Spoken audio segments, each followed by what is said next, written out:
Bonjour à vous. Vu que vous avez cliqué sur cette vidéo, c'est probablement que vous souffrez aussi de troubles du sommeil.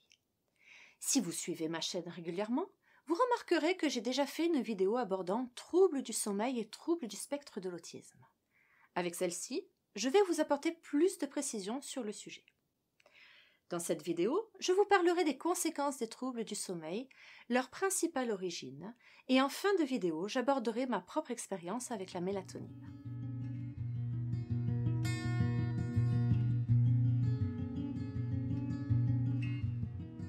Commençons par définir ce qu'est un trouble du sommeil. Après quelques recherches, je les ai classés en deux grandes catégories principales. Les troubles de l'endormissement, comme une résistance au moment du coucher et ou une latence d'endormissement allongée. Et les troubles du maintien du sommeil, comme les réveils nocturnes, la durée totale de sommeil diminuée ou un réveil précoce le matin. La plupart des études que j'ai consultées sont basées sur des enfants. Mais il me semble logique que ces informations soient aussi valables pour les personnes adultes ayant un trouble du spectre de l'autisme. Il a même été démontré que si ces enfants ne sont pas pris en charge correctement, ces troubles du sommeil des personnes avec TSA ont tendance à persister même à l'âge adulte. La fréquence des troubles du sommeil chez l'enfant TSA et chez l'enfant à développement neurotypique. Selon les études, entre 40 et 80% des enfants avec TSA sont touchés par des troubles du sommeil contre 25 à 40% pour les enfants non autistes. Je crois que les chiffres parlent d'eux-mêmes. Nos petits Asperger ont de vraies difficultés à dormir. Ce n'est pas juste un caprice. Ces chiffres m'étonnent même, car sur nous quatre, nous sommes 4 à avoir des troubles du sommeil. Mes 3 enfants et moi-même avons les latences endormissement, les réveils nocturnes, ainsi que parfois des réveils précoces. J'avoue qu'en faisant mes recherches, je m'attendais à des chiffres beaucoup plus élevés. Les effets des troubles du sommeil. Toute personne privée de sommeil va se retrouver avec des perturbations dans sa vie de tous les jours. Car le sommeil est l'une des choses les plus importantes dans le bon fonctionnement d'un être humain. En effet, le manque de sommeil entraîne des perturbations dans les fonctions cognitives. D'abord au niveau de la mémoire, que ce soit pour se rappeler de quelque chose ou pour stocker de nouvelles informations. Puis dans sa capacité à réfléchir et à suivre un raisonnement. Et enfin, des difficultés de concentration. Le manque de sommeil entraîne également des perturbations au niveau de l'appétit, car il coupe l'appétit ou au contraire il peut entraîner l'envie de manger plus et moins bien, plus de gras, plus de sucre par exemple. N'oublions pas les troubles du comportement. Le manque de sommeil rend plus irritable et bien moins réactif. Et l'impact du manque du sommeil est aussi important sur les émotions. Elles peuvent être vécues de manière exacerbée et intense au point de devenir incontrôlables. La tristesse est souvent bien plus présente. Et bien d'autres choses encore. Bref, l'impact du manque de sommeil est énorme. Toutes ces conséquences sont facilement observables chez les personnes sans autisme. Alors je vous laisse imaginer l'impact sur les personnes ayant des difficultés comme l'autisme.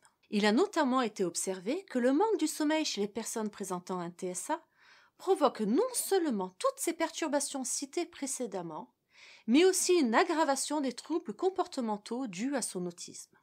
En effet, les troubles du sommeil jouent sur les manifestations des signes de l'autisme, incluant les troubles de la communication sociale, les comportements stéréotypés et répétitifs, anxiété et instabilité de l'humeur. Et aussi, il majore des comportements agressifs, hostiles, y compris envers sa propre personne. Cela amène donc à une détérioration de la qualité de vie, des relations sociales, ainsi que du confort physique de la personne concernée.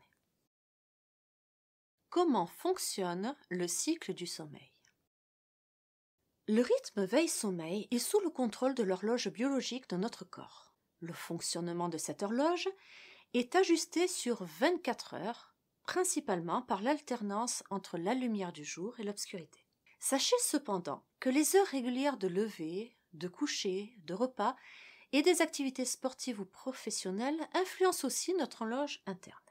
En règle générale, on parle de l'horloge circadienne pour tout ce qui agit de façon cyclique dans notre corps, comme la sécrétion d'hormones, la température du corps, la pression sanguine ou encore la fréquence cardiaque. Dans ce rythme cyclique, une hormone appelée la mélatonine joue un rôle primordial. Elle commence à être sécrétée à la tombée de la nuit grâce à la baisse de la luminosité, puis tout au long de la nuit jusqu'au réveil. La mélatonine est l'hormone sécrétée par notre cerveau qui permet l'endormissement. Elle permet cet endormissement car elle fait baisser la pression sanguine, la température de notre corps, ainsi que le niveau de stress en diminuant le niveau de cortisol dans notre corps. Précédemment, nous avons vu que la qualité du sommeil était liée à des horaires de coucher fixes et que l'endormissement était lié à la mélatonine. Cependant, une diminution de la sécrétion de la mélatonine a pu être observée chez les personnes avec TSA. En effet, des anomalies de la sécrétion de la mélatonine pourraient contribuer largement aux troubles du sommeil pour eux. Et avec moins de mélatonine, le sommeil devient tout de suite plus compliqué et engendre toutes les conséquences que je vous ai présentées précédemment. La prise de mélatonine est alors souvent utilisée dans le cadre de l'aide à l'endormissement pour les troubles du sommeil. Attention, je ne suis pas médecin. Demandez toujours l'avis d'un médecin ou de votre pharmacien avant de prendre quoi que ce soit. Mon expérience personnelle avec la mélatonine et comment s'en procurer. Comme je vous l'ai dit tout à l'heure, mes 3 enfants et moi-même souffrons régulièrement de troubles du sommeil, que ce soit au niveau du temps d'endormissement, des réveils nocturnes ou des réveils précoces. J'ai découvert la mélatonine il y a 4 ans maintenant, après nos différents diagnostics de TSA et suite aux différentes recherches pour améliorer nos vies. Mon médecin de famille nous a conseillé d'en prendre. Ce n'est pas un somnifère. Il faut donc tout de même réunir les conditions nécessaires à l'endormissement pour pouvoir dormir, comme un endroit calme et peu de luminosité. Mais alors qu'avant nous ne dormions pas malgré ce cadre, le changement a été radical. Au début, mon médecin nous l'avait prescrit uniquement pour mon fils. Lui qui ne s'endormait jamais avant 2 heures du matin en se couchant à 20 heures et en se levant tous les matins à 7 heures pour aller à l'école. Aujourd'hui, pour reprendre ses propres paroles, il s'endort assez vite. Une évolution plus que notable donc. À cette époque, je prenais encore un anxiolytique parfois pour me détendre suffisamment le soir et pour parvenir enfin à m'endormir. Vu l'effet que cela avait sur mon enfant, je m'y suis mise aussi, et cela m'a permis de supprimer par la même occasion ce dernier vestige de ma quasimisole chimique. J'ai alors demandé à mon médecin si la mélatonine pouvait aussi aider ma plus jeune fille, alors âgée de 8 ans, et elle m'a répondu qu'il n'y avait aucun souci pour qu'elle en prenne. En l'espace de quelques mois, nous sommes donc passés de l'enfer du coucher qui durait des heures pour chacun d'entre nous à des soirées et des nuits beaucoup plus calmes et reposantes. Par contre, je ne dirais pas que la mélatonine a résolu tous nos troubles du sommeil, mais je dirais qu'elle les a améliorés à plus de 80%. Si vous désirez vous en procurer, sachez que vous pouvez trouver de la mélatonine en pharmacie et dans certains laboratoires biologiques. Certains types de mélatonine sont soumis à la prescription médicale et d'autres sont considérés comme des compléments alimentaires. Je vous conseille donc de vous rapprocher de votre médecin et ou de votre pharmacien pour vous conseiller en fonction de votre situation.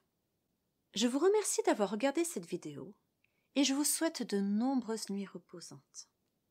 Je vous invite aussi à partager en commentaire votre témoignage de votre vécu de vos troubles du sommeil.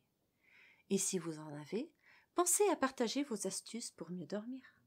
À très vite!